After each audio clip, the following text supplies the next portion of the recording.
You're listening to the No Bullshit Vegan Podcast, episode 216. What happens when a dietitian, a doctor, an agrologist, and a fitness coach enter the same podcast studio?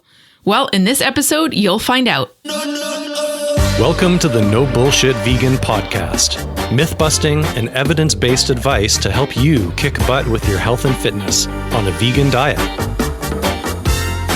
Here's your host, Karina Inkster. Hey, welcome to the show. I'm Karina, your go-to No-B.S vegan fitness and nutrition coach. Thank you so much for joining me. Exciting news for you. I just learned that this podcast has been nominated for one of the biggest awards in the vegan scene, the 2026 Veg News Veggie Awards. My podcast is on the list with a bunch of other incredible vegan shows. So if you'd like to support the No-B.S Vegan Podcast, please take 30 seconds and cast your vote at vegnews.com. And while you're at it, you can vote for your favorite plant-based products and celebrities and personalities. It's a whole thing. So podcasts are on page 6 of the survey. You'll see mine there as an option. And voting is a concrete step you can take to support my work here. I made the decision 8 years ago when I started this podcast to not have sponsors or advertising. I think it can dilute the host's credibility, and it's just annoying as a listener to have to go through a bunch of ad content. So I pay out of pocket for hosting, professional editing, recording software, etc., to bring you a completely free vegan health and fitness resource.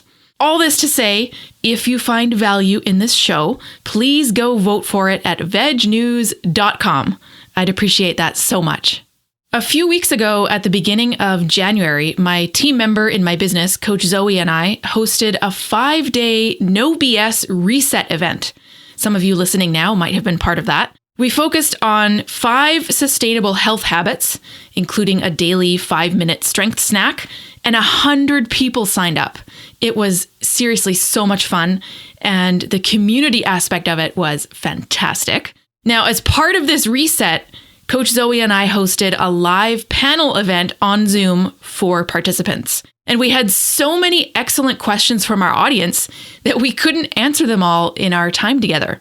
So in today's podcast episode, we're answering the remaining questions for our guests, Jade, Visanto, and Corey. And then the next episode will be Coach Zoe and me answering questions that were left for us. Dr. Jade Dittaro is a lifestyle MD, hospitalist, and environmentalist. Visanto Molina is a registered dietitian and award-winning co-author of 15 books. Corey Davis is an agrologist interested in the socio-environmental impact of food, an animal rights advocate, and co-author of Plant-Powered Protein. All my guests today are long-term vegans, and all of them are amazing humans I'm so grateful to have in my network. Make sure you go to our show notes at nobullshitvegan.com/216 to connect with our guests. Here's our conversation.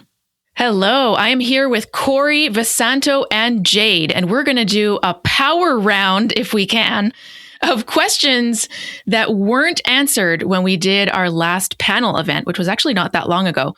We got so many excellent audience questions, we could not answer them all in our Zoom session in the time that we had. So we decided to do a follow-up with all the questions. We're going to see how many we can get through. And so I'm going to do questions for Corey, Visanto, and Jade. And then Coach Zoe and I are going to meet separately. And there's a couple questions for us that we're going to go through as well.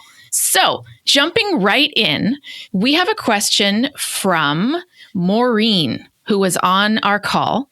And she's asking either Jade or Visanto or both about omega-3s. So she says, omega-3s increase risk of atrial fibrillation?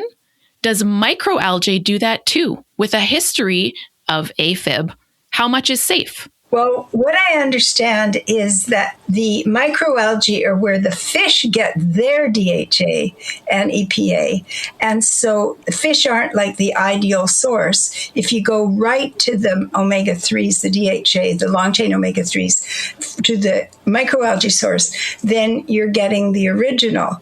Now, it turns out that you do need some that really help your cells, your brain.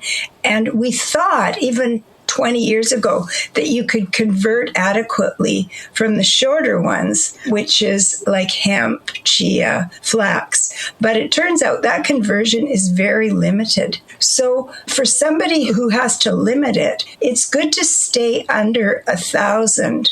That's the ideal amount, or be down to 500.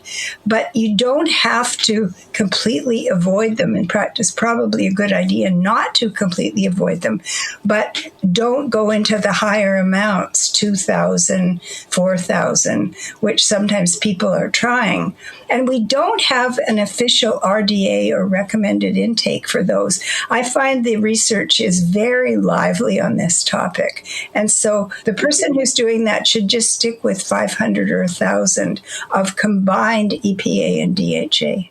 Like, as a doctor, I'm like, this was not something we were taught, that omega-3s contribute to atrial fibrillation. If anything, there's been some literature showing that adequate amounts of omega-3 could reduce risk, and not that there's harm. Visanto, am I correct on that? Like, it's just don't have too much, just like anything though. Yeah, exactly. And omega-3s are a very lively area of research. Like, you find different recommendations coming out.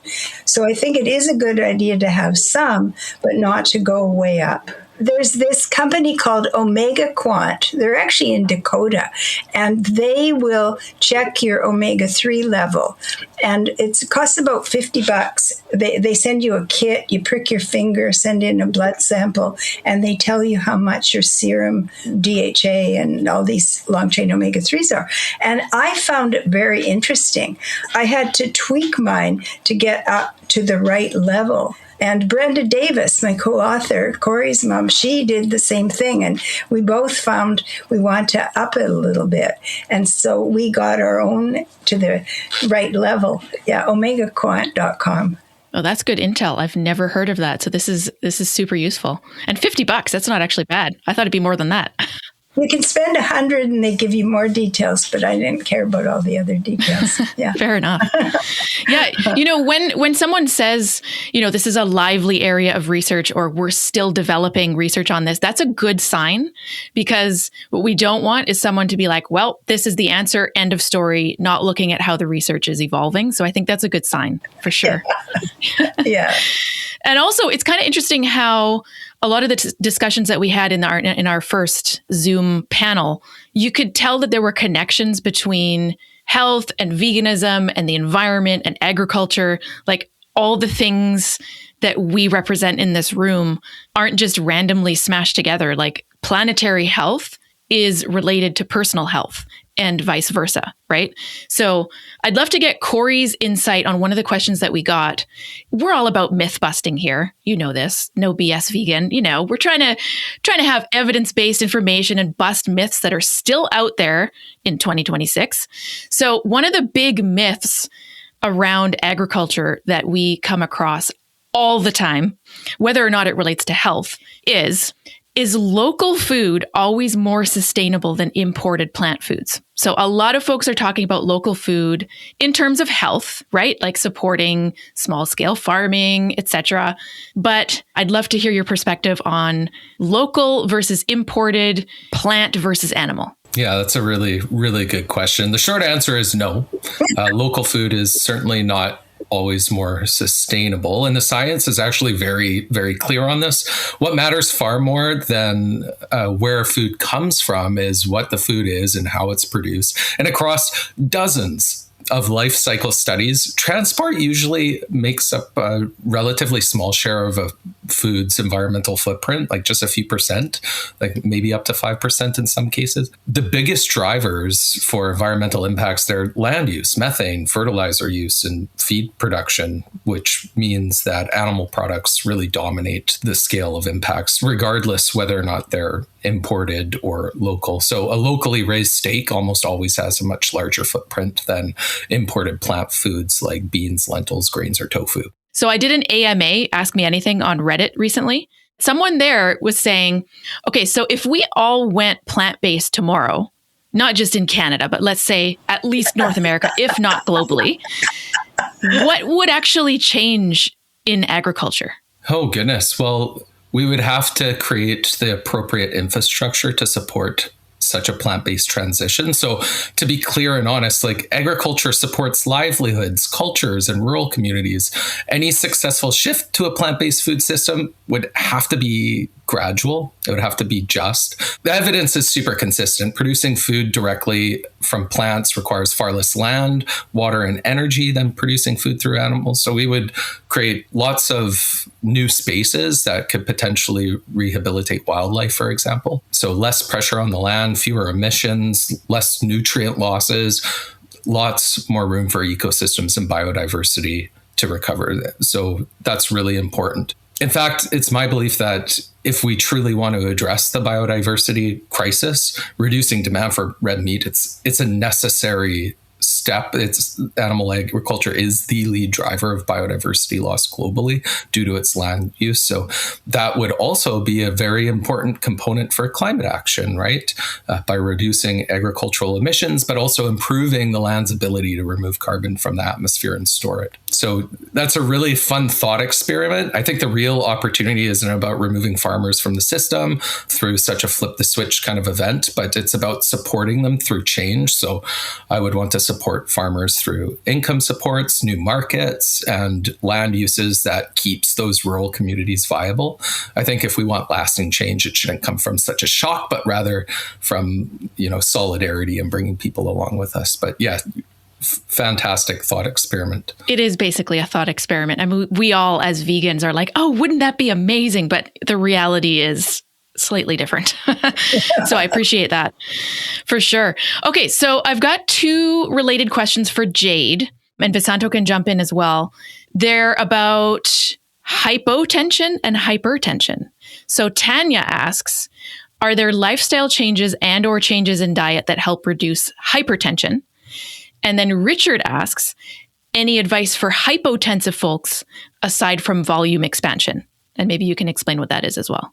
Mm-hmm. This will be both of us for sure jumping in. But hypertension, the non-dietary stuff, a lot of it is getting adequate sleep, stress reduction, or we all experience stress, but it's how do you react to it, right? So our own modification of our stress response through meditation, mindfulness, and when you get the adequate sleep, it helps.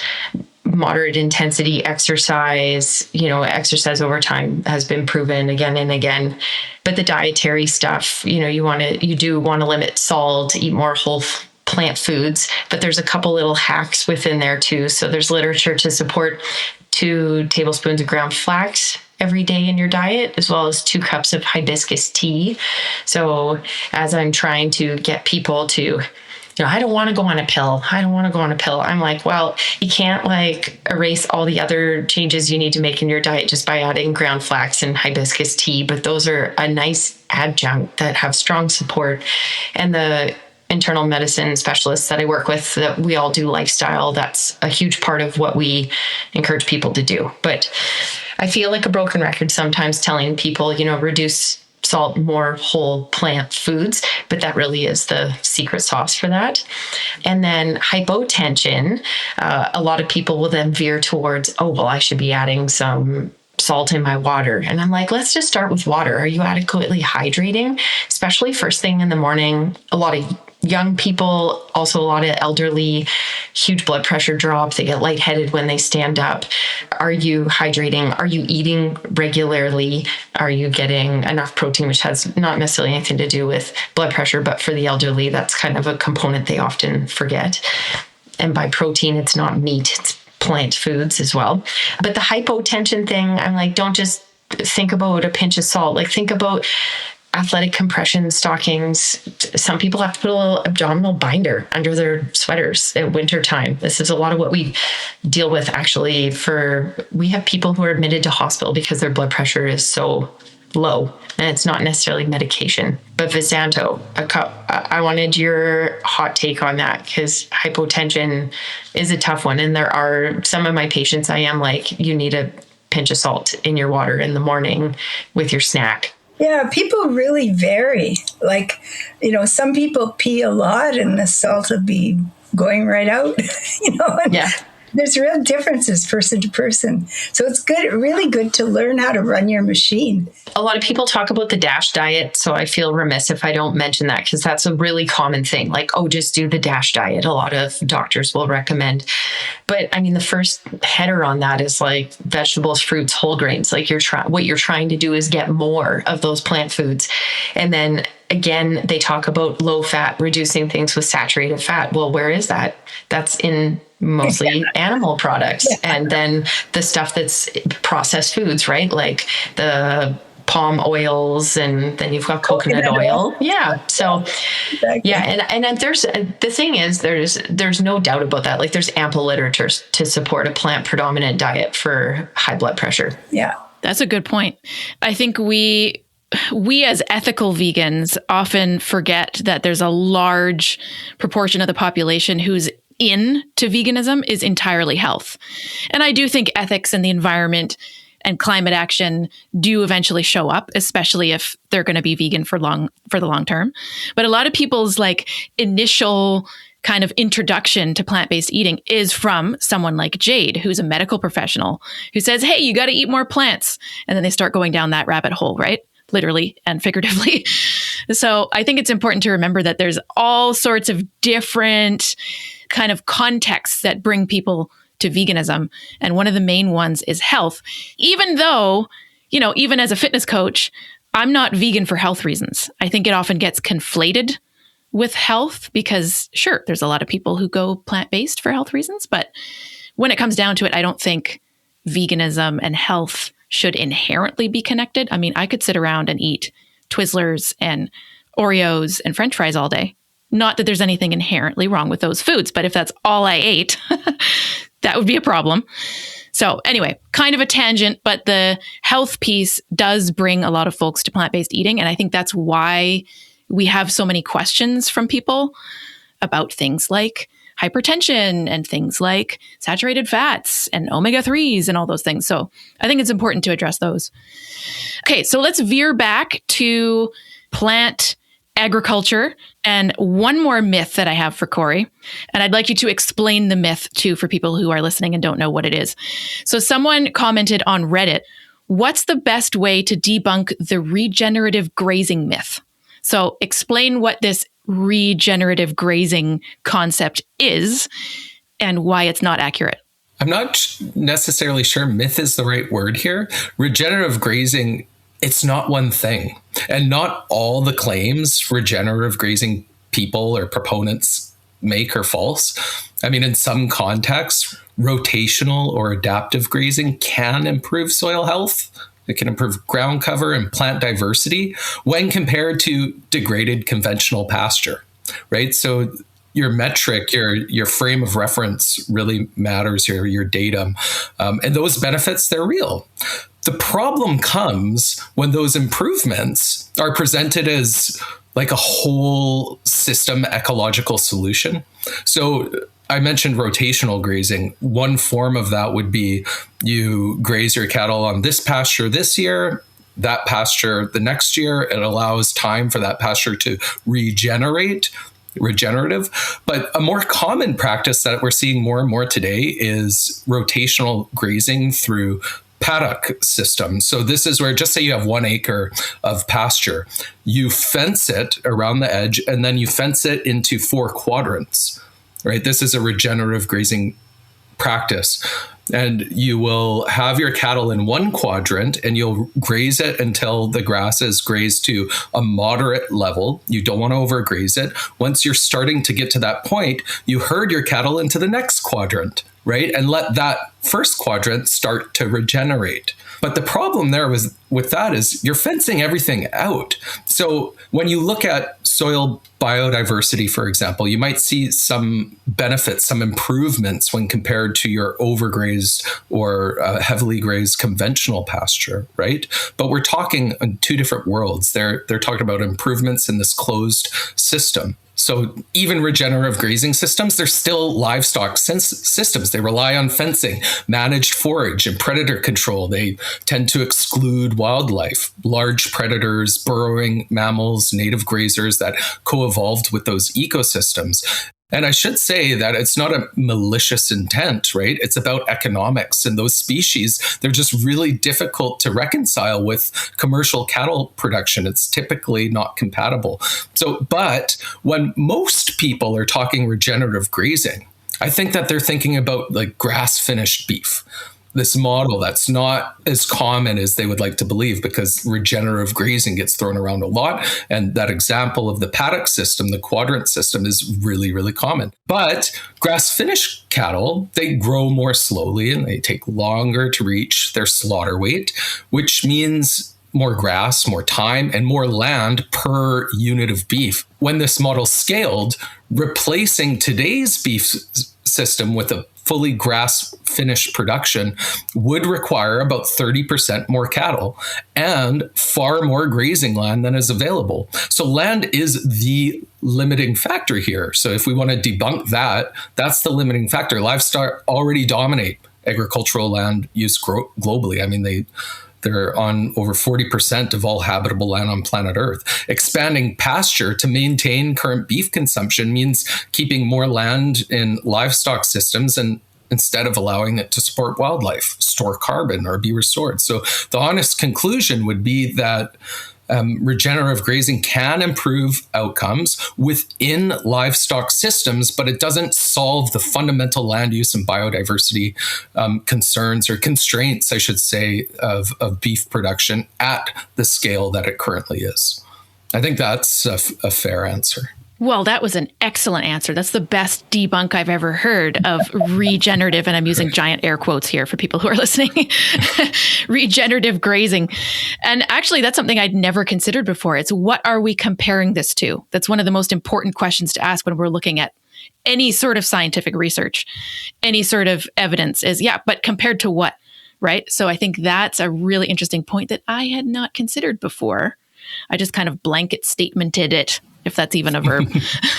But it's important to look at context. To Visanto's point, today, about 95% of all the cattle raised in British Columbia are shipped across the Rocky Mountains to Alberta, and most of them go to just 3 massive feedlots. There's the Feedlot Alley. It's just right near Lethbridge.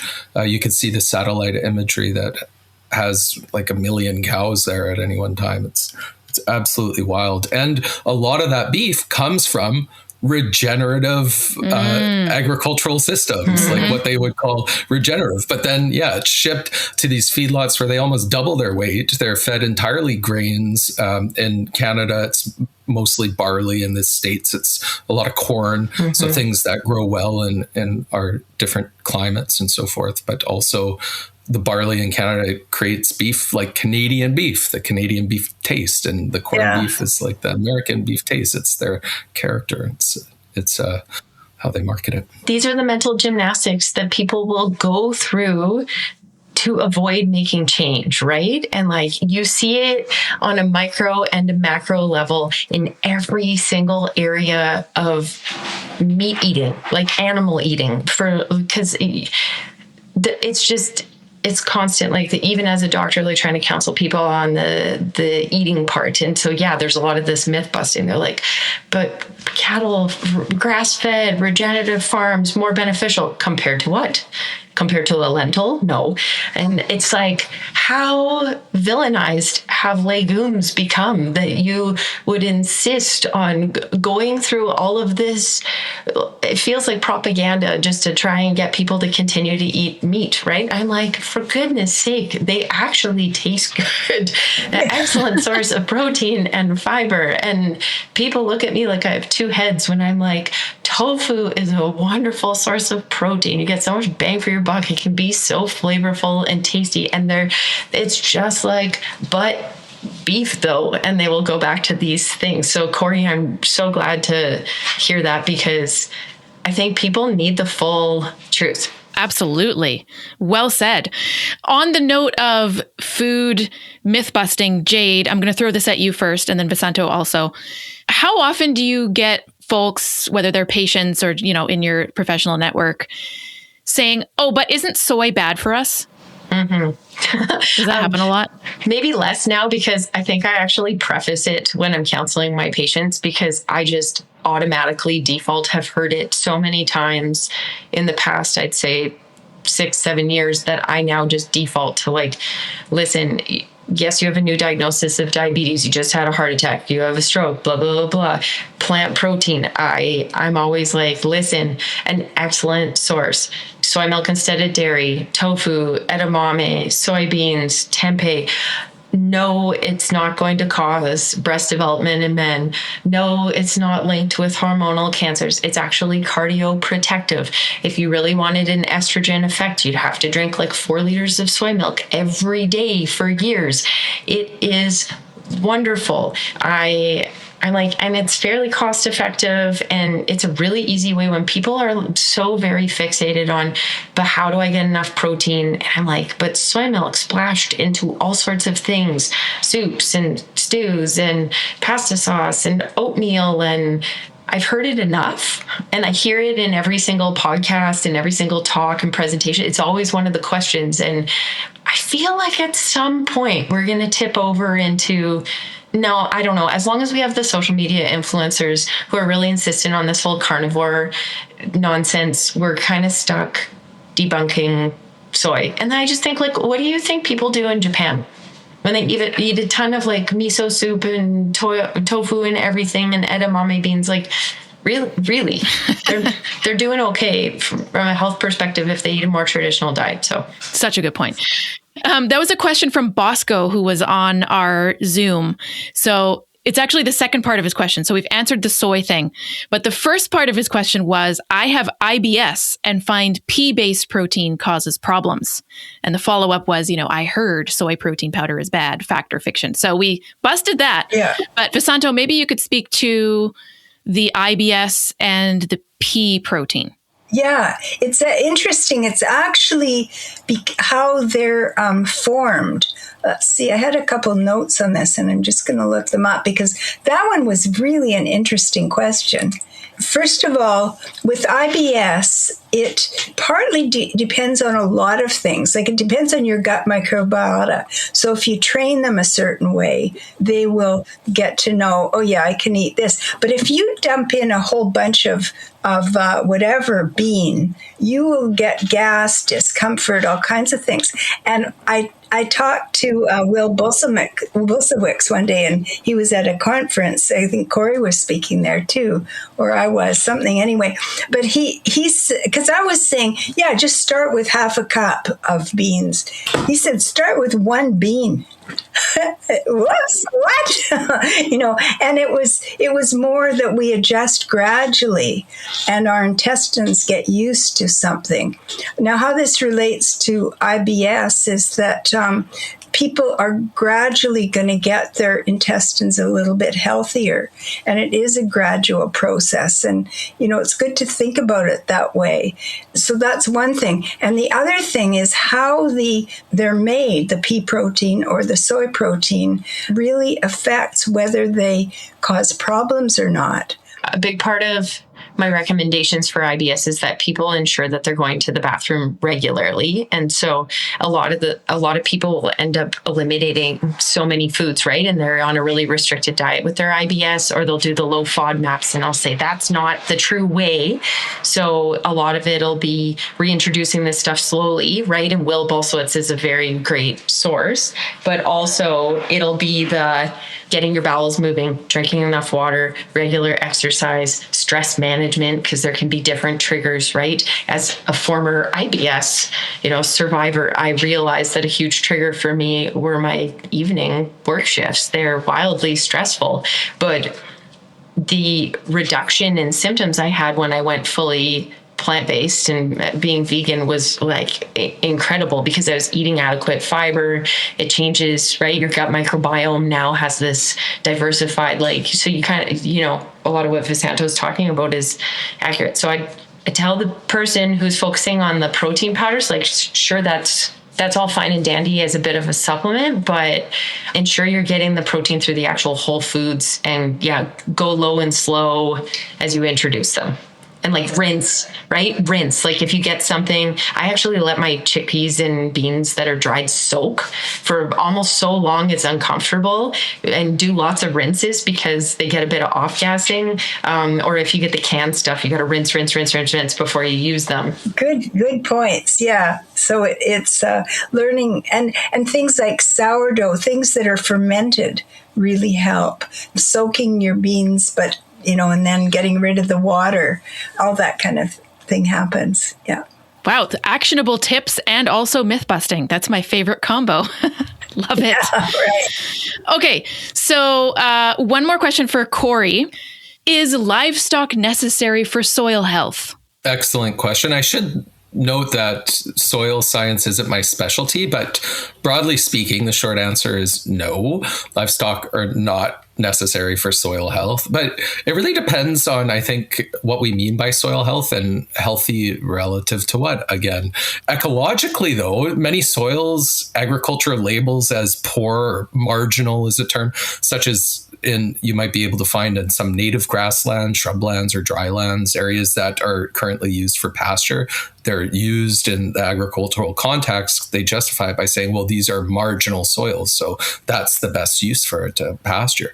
But these ecosystems, like the grasslands and drylands, they're actually functioning ecosystems that support high levels of biodiversity. So I would call those healthy soils in that context. And these systems, they evolved with native grazers, they evolved with fire and long recovery periods, not with continuous livestock grazing pressures. So in many ecosystems, healthy soils don't need non-native animals added and managed to keep those soil healthy. It needs natural processes left intact. Interesting.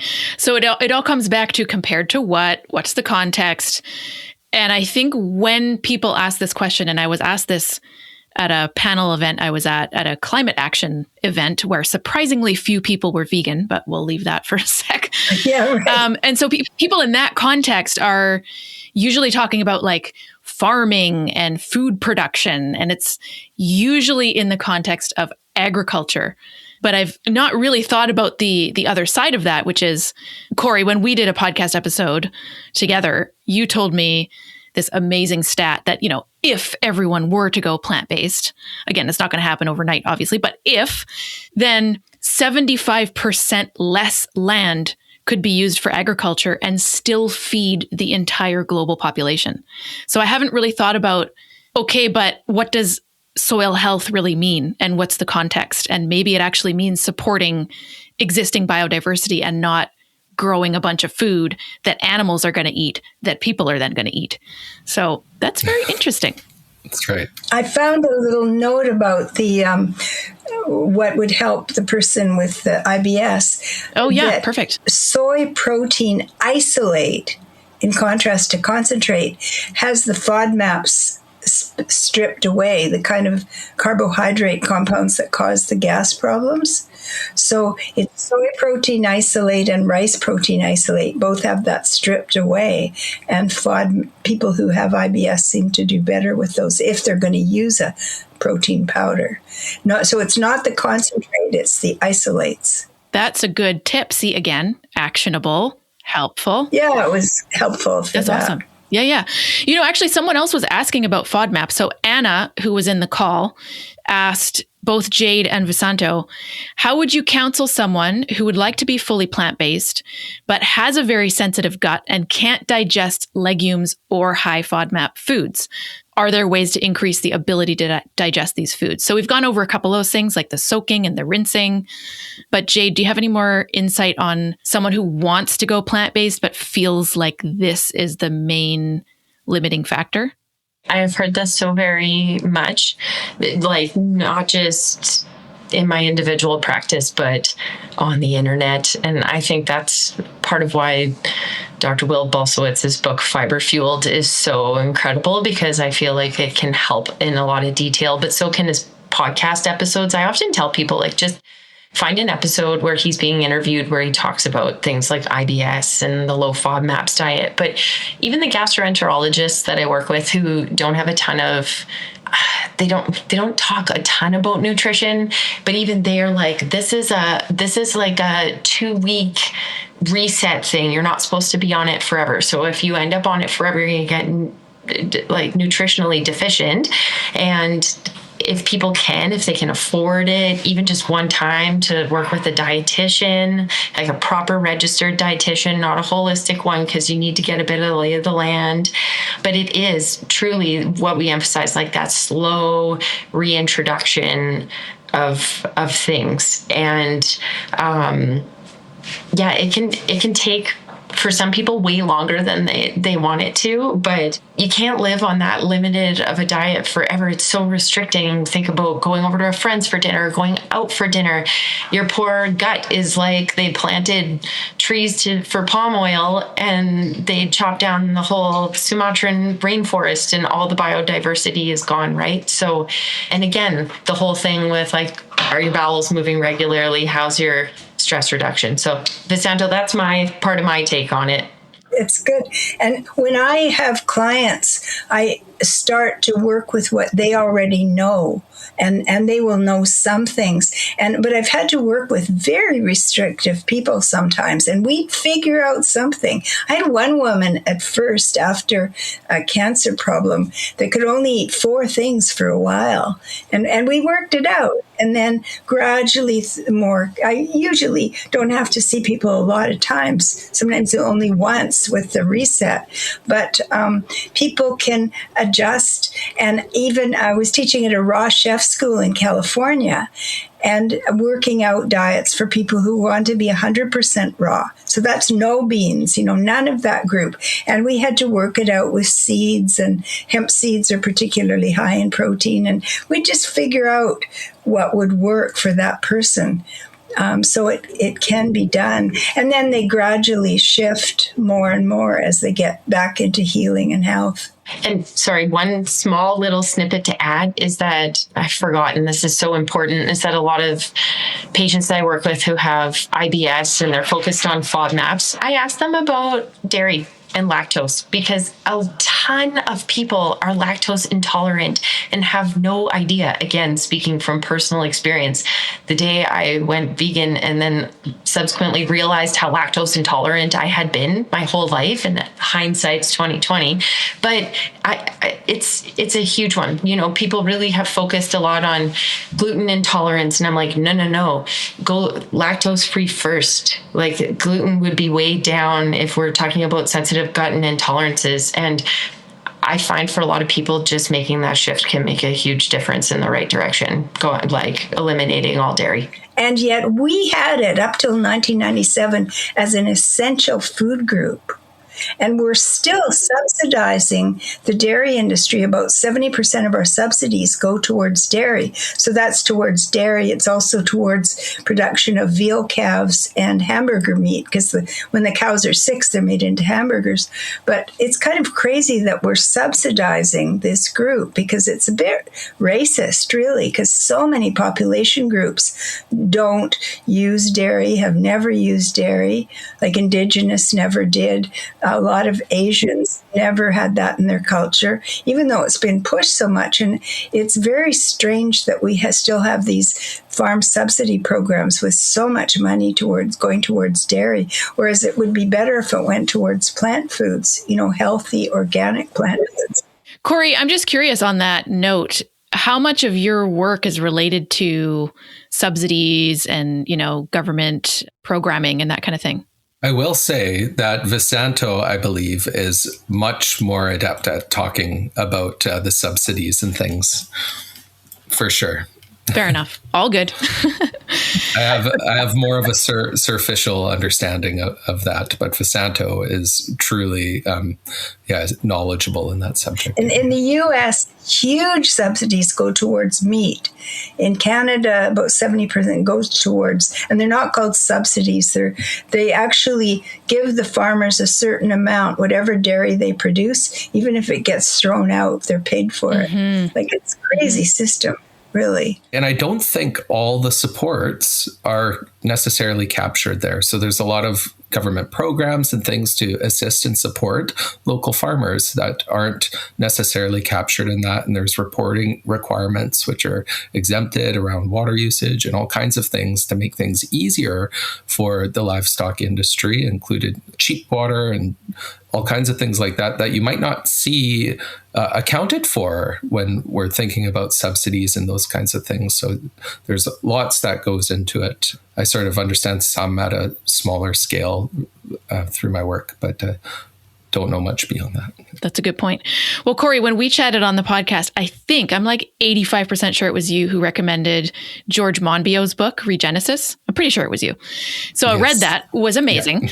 And I remember a stat from that book that said something along the lines of sheep farmers in the UK would actually be losing out on money. They'd have a negative income if they weren't supported by the government. So it seems like an inherently unsustainable industry, whether it's sheep farming or dairy or meat, that is just bolstered by government funding. Yeah, it doesn't fit the capitalist system necessarily because it's not a high performing industry really in that sense. A lot of the ranchers in British Columbia and across Canada, they're straddling the lines of profitability, right? Which is why feedlots make a lot of sense. Like we can dream about this completely grass-fed beef and stuff, but in reality, it's a small market and that beef is much more expensive. Right. And that's how they make ends meet. But really, small dips in the price of beef can really create a strong economic impact. And so to buffer those economic impacts for the ranchers, they have to scale up. And that takes the form of the feedlot. Right. And so you bring it to the feedlot. And when you have those high numbers, like we used to have a lot more feedlots in BC, but now there's like a few real massive ones and fewer sort of local ones, because when you scale that out, it helps buffer the price. So if the price dips a little bit, you're a lot more resilient to that price dipping, any little shocks. And so that's why it is the way it is with these massive industrial feedlots. It's really economics in that sense. Interesting. And so when we try and push environmental regulations on like the ranchers and stuff, they put up these big defenses because, hey, they're barely making it by as it is. A lot of them aren't making any money, and the money is really in the land that they own, right? And so you get these big defensive mechanisms because, hey, we're talking about their livelihoods, and any increase in environmental regulation or accounting of some kind could really impact their bottom line, and they're just trying to survive, That's a great point. We should do a whole podcast episode just on that. That would be amazing. Okay, so we have 4 more questions. Let's see if we can do them in 8 minutes. We'll see what we can do. Okay, so this person was in Zoom, didn't have their name though, but the initials on Zoom were NA, in case they're listening.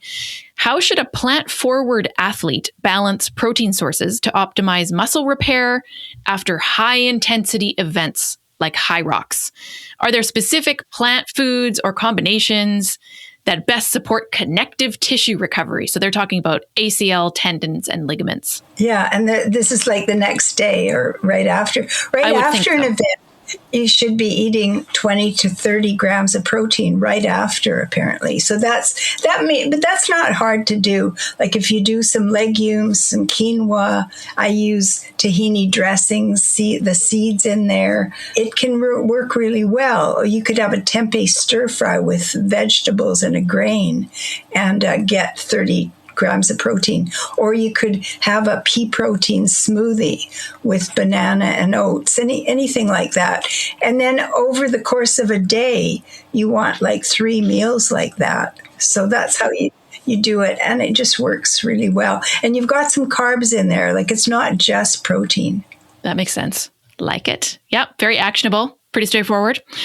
Okay, so question for Jade from Patricia.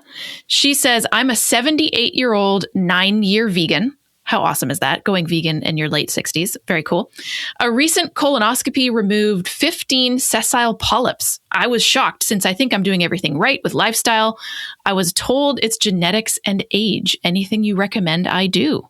Honestly, that's probably the biggest contributor. When I saw that question, I went on a big deep dive because, if you're already doing all of the right things and it's never too late to start and you're getting that adequate amount of fiber that's keeping your gut rolling and eliminated red meat, which is a risk factor. And I'm making an assumption she's not a heavy drinker of alcohol because that's another risk factor. But like if all your risk factors are low, there's not much else you can do, right? Like from my standpoint, I think it's regular surveillance, if you know that you're prone to them and in general, not just with this is a good moment of there are certain disease states, there are certain medical conditions that you cannot eat your way out of. There are just some things that we have genetics, we have predisposing factors, and it doesn't matter how wonderful our lifestyle is. We're at risk. We get them because I think a lot of people feel a lot of blame and shame when they develop certain diseases. It's my fault that I got cancer. It's my fault that I have these precancerous things. If only I ate better or I did this. But even the most optimal scenario, some people develop these. I think if anything, she should give herself a pat on the back. And I know she's at that age cutoff where they start to say we don't do surveillance anymore. But when they know somebody is that susceptible to polyps like that and they're in good health as they age, they will keep doing colonoscopies and monitoring. Brilliant. I think you're absolutely right. This is such an important point that there is guilt and shame involved, especially when someone already feels like they're doing all the things. And sometimes there's just nothing we can do. I mean, vegans get cancer. If we eat a whole foods based vegan diet that's well-rounded, etc. Of course, it it reduces our risk for a lot of things, but doesn't completely eliminate. So there are still going to be things that show up, and genetics are a big factor. Okay, so one last question for Corey, and then we're going to finish off with a protein question that I saved for last, the vegan protein question. Okay, so question for Corey is, are there regions where animal agriculture truly makes sense, or is that mostly a myth? That's a really complex and sensitive question. I think the answer is sometimes, maybe less than we're told, but the context really matters. I think some traditional animal systems, persisted or still persist to this day because they fit a very specific place in culture, not because animal agriculture is necessarily broadly important or needed, right? Historically, I think animals played roles in many food systems, especially where crop production is limited. To think of the Inuit. Does that make sense? Yeah. Northern areas with little growing seasons or areas without much arable land.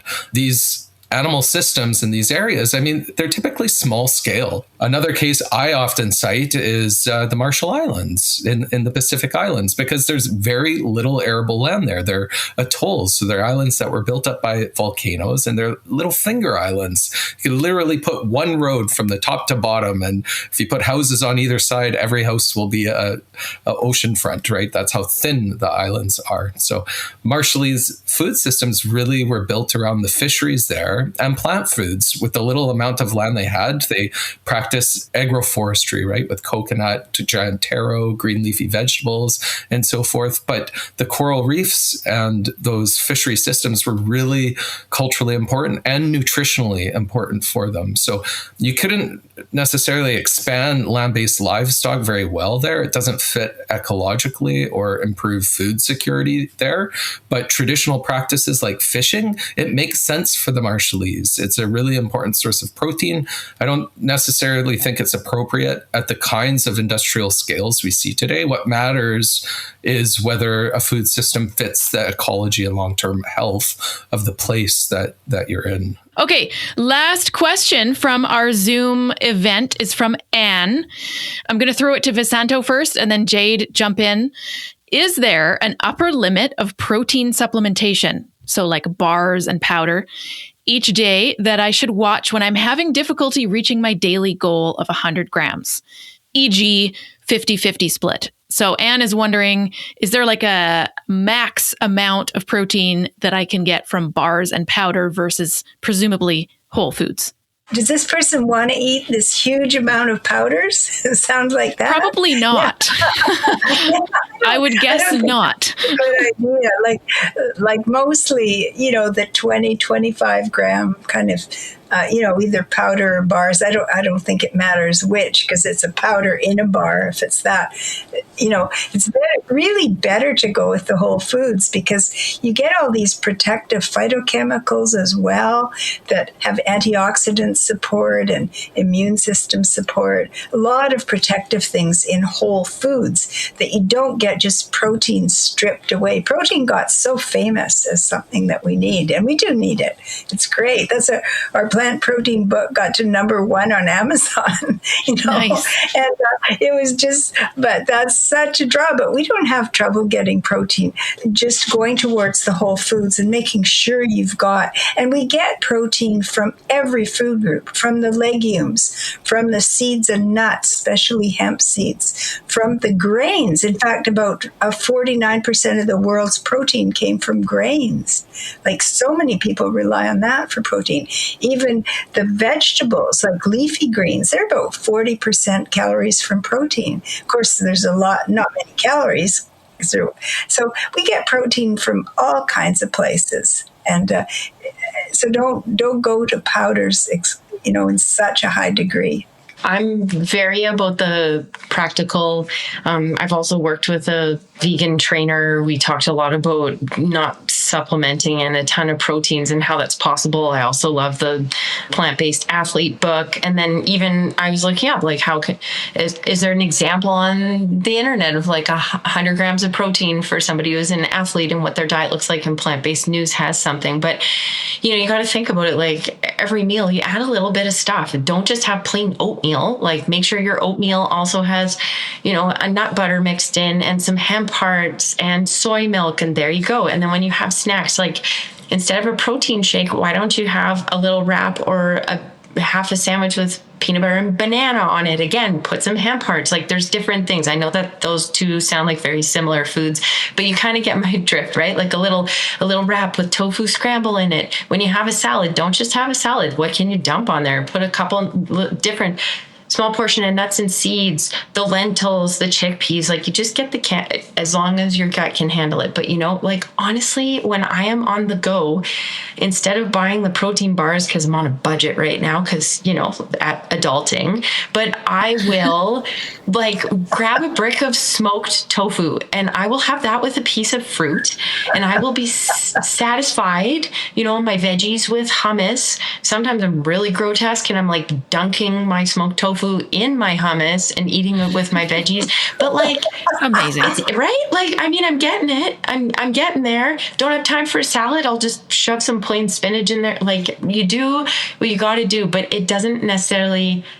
Eating whole food plant-based doesn't have to be inconvenient. It doesn't have to be elaborate. I know you have to chew 5 billion times when you have fiber-dense food, but it can be compact. You can make lentil crackers. You can protein powder if you want to put a little bit in there. It shouldn't be 50% of your protein though. So, but again, I get it. Some people, it's really daunting to go from 50-50 of bars and scoops of protein powder with your whole food plant-based proteins to 100%. So it's just make the changes over time, learn what kind of hacks work for you, but think about how you can add it to each meal and your snacks. Brilliant.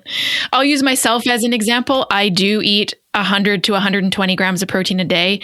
I think it depends on calories. I eat a lot, probably 2,300 calories. I don't know. I don't track, but when I do, it's well over 2,000. I don't have to think about protein at that point. Now, if I was trying to get 100 grams of protein on 1,800 calories, then yes, I would definitely have to think about more protein dense foods and, how that fits in with every meal. So I think there's some context there in we don't know this person's calorie goal. Are they in a calorie deficit? Are they not? But either way, I think to Vasanto's point, one serving of protein powder, it's usually 20 to 25 grams. It's convenient. It's an option, but probably not a great idea to do 50-50. So to Jade's point, whatever whole foods you can stuff into your face is a better option. So I want to give everyone a quick plug. Corey, do you have anything you would like to plug to our listeners? I will second Visanto's comment about plant-poweredprotein.com. Fantastic resource for everybody, and they can find, some of Visanto's podcasts and my podcasts that we've done on there, the links to it and things like that. Also, Holistic Holiday at Sea, March 1st to March 8th. It's going to be a fantastic vegan cruise with a lot of wonderful presenters. So if there are still tickets available, check it out, or check it out for next year even, and see what they're all about. Awesome. Thanks so much, Corey. Visanto. My website is called NutriSpeak.com. So that's like nutritionspeak.com. If people want to get in touch and do a consultation in BC, they're covered by Extended Medical. And also protein-powered website that I mentioned. Another thing, there's a really good article that came out last year. The Eat Lancet 2025 report was so powerful. And it was about health, human health, the environment, the planet health, and even how it would help the poor on our planet, that just are struggling to get enough food in the first place. It was a beautifully done paper. Very, very powerful. Oh, thank you for that. Yes. Maybe we can link to it in our show notes. I will include that. I'll make a note. Love it. Thanks, Visanto.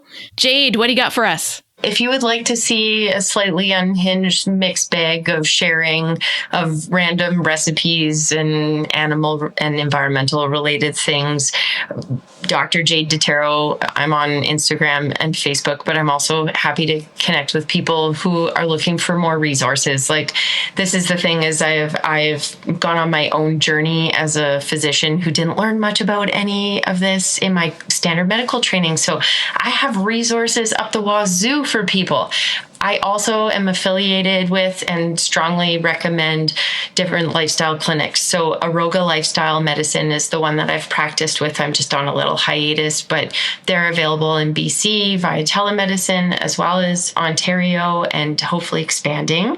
And then a plug for Lifestyle RX that I'm not affiliated with, but are wonderful. And again, telemedicine, group-based programs predominantly for people with chronic diseases. And again, like when it's covered under MSP, take advantage if you don't have to pay the extra money, but those specialized resources are there. Thank you. Well, Corey, Visanto, and Jade, thank you so much for reconvening for more amazing questions from our audience. I so appreciate it. Thank you for being here. Thank you. Good. Thank you so much for having us. Visanto, Jade, and Corey, thank you so much for gathering together again for an incredible BS busting conversation. Access our show notes at nobullshitvegan.com/216 to connect with all three guests and to access the study we mentioned in our discussion. And don't forget to cast your vote for this podcast at vegnews.com for their 2026 Veggie Awards. Thank you so much, and thanks for tuning in. Thanks for listening to the No Bullshit Vegan podcast at nobullshitvegan.com.